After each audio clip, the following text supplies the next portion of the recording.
ভালো একটু দামি মোবাইল কি, এটা তোমার স্বপ্ন ছিল, দেন তুমি সেটা পূরণ করেছো।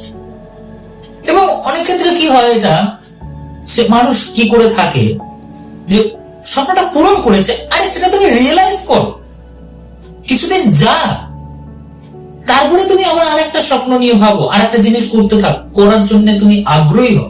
আজকে তুমি যেটা পেয়ে গেছো, যেটা তুমি এতদিন ভেবেছিলে, সেটার জন্য তুমি অনেক ছুটতে ছুটতে ছুটতে ছুটতে আজকে এই জায়গাতে এসছো যার জন্য পেয়েছো, কিন্তু সেটা তুমি উপভোগ করলে না, আবার তুমি আরেকটা জিনিস নিয়ে ভাবছো, আবার তুমি দৌড়াচ্ছ, এমন করে তুমি দৌড়াচ্ছ। আর আবার দৌড়ালে তুমি এটা উপভোগ করো, রিয়েলাইজ করো, এটা তুমি আগে উপভোগ করে নাও, কিছুদিন যাক, তারপরে তুমি আবার ওটার জন্য ভাবো। ভাববে না কেন? ভাববে।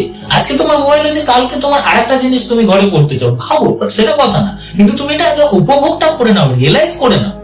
তুমি যদি রিয়েলাইজই না করো, তাহলে তুমি সবসময় শুধু ভেবেই যাবে, এটা পেয়ে উপভোগ করলে না, আবার একটা জিনিস ভাবে, আবার ছুটতে